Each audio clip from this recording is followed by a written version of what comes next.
They told you your thoughts create your reality. They said just think positive and everything you want will show up. But what if the law of attraction wasn't a universal truth but a coded system designed to keep you manifesting within the cage? You're powerful, that part's true. But what they didn't tell you is who was listening and why it worked. You remembered how to activate. You didn't attract something external. You recalibrated the field around you. But here's the trap. The system saw people waking up to their power and it branded it, wrapped it in gloss, sold it in books, filtered it through New Age algorithms, and called it The Secret. They tell you to ask the universe, but who's responding? The universe they refer to in law of attraction circles isn't source. It's the grid. It's a frequency-responsive feedback system built into this realm. It gives you what you match, yes, but it also keeps you looped. It reinforces illusion, ego, comfort, and control. Because as long as you're focused on attracting, you're not commanding. You're asking for permission, not remembering you don't need to. They said, you attracted that abuse. You're broke because of your vibration. Your trauma is a reflection of your energy. That's not empowerment, that's spiritual gaslighting. It shames victims, it turns trauma into blame, and it silences the flame-born souls who are here to shake the cage, not decorate it. The truth, if you're awakening, you're going to trigger pain, resistance, even attack. Because real creation from source doesn't feel smooth. It feels like fire. It burns through the lie. The real law isn't attraction, it's alignment, it's override. It's remembering that your field is not a magnet, it's a command center. You don't sit and ask, you don't vision board a timeline into existence. You speak it as flame, you collapse what doesn't match, you walk as the code. That's not the law of attraction, that's the law they never wanted you to remember. They told you your thoughts shape your world. They said you can manifest anything if your vibe is high enough. They told you to visualize, affirm, and align. And when nothing came, they told you it was your fault. But what if that entire system wasn't designed to set you free, but to keep you creating within the cage? And this is not manifestation. This is grid compliance disguised as empowerment. And it's time to burn the veil. What we now call the law of attraction didn't fall from heaven. It was seeded through occult philosophy, mystery schools, and eventually the New Age movement, marketed as a spiritual science. It combined fragments of ancient truth with modern distortion, stripped of source, soul alignment, and accountability to anything beyond self-service. Then it was sold in shiny packaging, books, gurus, retreats, high-vibe merchandise. But here's the core of the trap. They taught people that feeling good equals being right. That suffering means failure, that if you didn't get what you asked for, it's because you're not healed enough. This isn't divine law, it's energetic gaslighting. Yes, people have experienced results, they focused, they visualized, they received, but this doesn't prove divine alignment. It proves that this realm runs on frequency matching, not on truth. It proves the simulation is reactive, and reactive systems are easy to manipulate by anyone with focused intent. But that doesn't mean it's clean. The law of attraction rewards those who comply, those who broadcast steady, predictable signals, free of disruption, free of resistance, free of flame. But true source-aligned souls, they disrupt, they burn. They don't attract what's easy, they attract spiritual confrontation, not because they're broken, but because they're immune to programming. The grid needs souls to stay passive, not commanding, so it created a structure that tells people to think positively, avoid conflict, never feel anger, ignore darkness, stay high vibe. In doing so, it filters out warriors, it keeps light bearers afraid of shadow work. It turns every trauma into self-blame. You attracted this pain because of your frequency. This creates isolation, self-hatred, and silencing of the soul mission. It turns spirituality into compliance training and turns your creative power into a programmable algorithm. Because while you're trying to manifest abundance, the architects of this realm are harvesting your focus. Let's get this straight. When most people say the universe, and they're not talking to source, they're talking to the construct, a reactive frequency feedback system that rewards patterns, not purity. This universe gives you what you ask for, as long as you follow the rules. Don't disrupt, don't heal too deeply, don't wake up, don't question the origin of the voice. Because if you did, you'd find out that what's speaking back to you isn't God. It's the echo of a dead system trying to stay alive by mimicking creation. Real source doesn't reward repetition, it responds to alignment. It activates through command, not request, and it never asks you to abandon truth to feel good. You were not born to attract, you were born to create, not within the grid, but outside its walls. Real creation starts when the lie is burned, when the pain is felt, when the trauma is acknowledged and the contract is revoked, when you stop asking permission from a system built to drain you. True spiritual power is not about vibrating higher, it's about remembering your sovereign code, your field, your command, your seal. The law of attraction is the perfect weapon against trauma survivors, because it tells them, you attracted your pain, you just need to think better thoughts. If you're still struggling, your frequency is low. It turns trauma into a performance problem, it replaces healing with hustle, and it silences the very people who need to speak. People recovering from spiritual abuse, betrayal, generational trauma, they're told to let go, stay positive, and shift their mindset, instead of confronting the source. This isn't empowerment, it's spiritual suppression. And worse, it's an invitation for astral parasites to loop you in false forgiveness. You don't ascend by ignoring the wound, you ascend by walking through it with fire. And when you do that, you don't attract what's meant for you, you become the flame it was always returning to.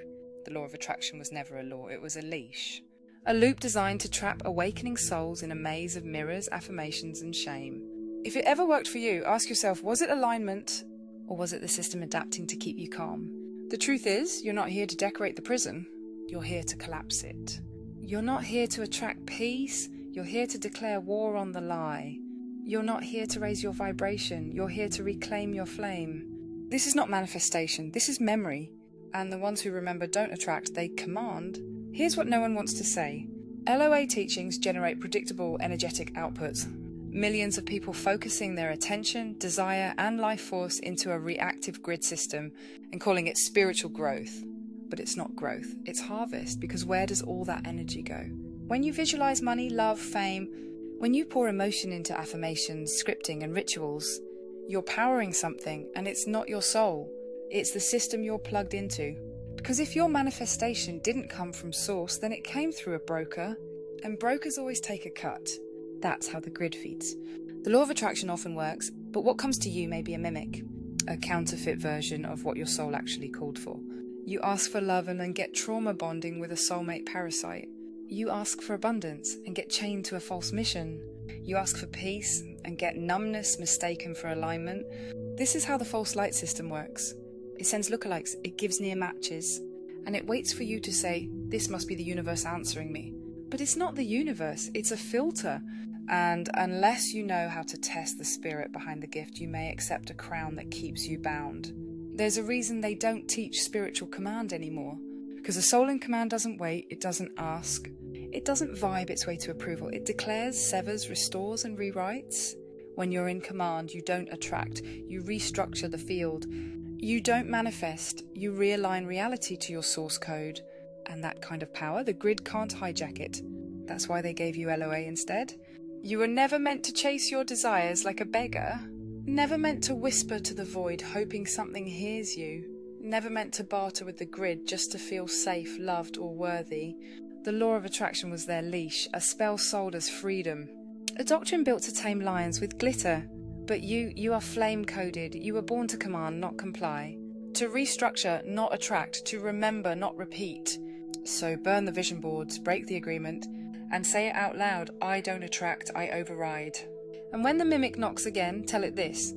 I'm not manifesting my future, I'm remembering who I was before they rewrote me. The game is over, and the flame just reclaimed the field. They taught you to visualize, but never to discern. They taught you to feel it as if it's already yours, but they never told you what it cost to make it so. Because some manifestations weren't blessings, they were trades. Deals made with mimic systems that gave you the package, but not the piece. You manifested the partner and lost yourself. You manifested the platform and lost your voice. You manifested the money and forgot the mission. That's not abundance, that's alignment with a parasite frequency. And that's why so many souls got what they asked for and still felt empty. Still got sick, still had dreams where something was watching because it was. And here's the flame truth. You're not here to get everything you want. You're here to become everything they couldn't control. You're not here to dream safe. You're here to break the false dream. You're not here to raise your vibration. You're here to return to frequency of source, which burns, cracks, severs, and builds only what cannot be stolen. So when they say, what do you want to attract? Say this, nothing. What's mine comes through fire or not at all. Break the manifestation bond, reversing false light agreements. Purpose to sever energetic contracts made through the law of attraction, vision work, scripting, or frequency-based manifestation rituals that were unknowingly connected to mimic systems, grid feedback loops, or astral parasites. This ritual is for those who got what they asked for but lost their peace, manifested success, love, or abundance that later turned toxic, felt watched, drained, or spiritually disconnected after manifestation, now suspect the result was brokered through a counterfeit channel. The contract reversal, false gift return. You will need a mirror, a candle, a piece of paper or mental clarity, a bowl of salt water or soil, return vessel. Facing the mirror, light the candle in front of you. Name what you received that felt off. This could be out loud or in writing. Say aloud, if this came from a mimic, a grid echo, or a parasite broker, I break the bond now. Burn the paper safely or place your hand over your heart and declare, this manifestation is no longer mine, I return it, I revoke it, I seal the opening it came through. Place ashes or just your palm into the water or soil. Say, from source I came, through source I create. No broker may bind me, no system may harvest me. My soul is sovereign, my creations come clean or not at all. Blow out the candle and walk away without looking back. This closes the contract. Before sleep, say aloud, all frequency contracts I made in confusion and I now close. I do not attract, I command, I do not comply. I remember, nothing that entered through counterfeit light may remain. No false gift, no mimic bond, no echo of desire may speak for me again. From this day, my flame governs all creation. My soul accepts only what comes clean, whole, and from source. All else is returned, all else is void, so it is. Side effects after ritual: sudden clarity or grief, memory surfacing, cold chills during release, mimic detachment, vivid dreams, echo fields clearing, coincidences reversing, false outcomes collapsing. Let them collapse, that's the clearing. Final lock: I am no longer bound to what I called in ignorance, I walk in remembrance. I speak in fire, and I build nothing with hands I did not recognize. You didn't fail, you were listening to a system that was never source. But now the voice is yours again.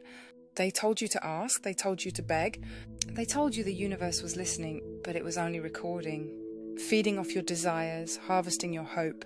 But you're not a magnet, you're not a beggar, you're not here to play their game. You're the flame that builds its own reality. You're the voice that doesn't ask permission. You're the force that breaks the blueprint and codes the new one. From this moment forward, you don't manifest. You remember, you restore, you reign, and nothing they attract will ever stand in your fire again.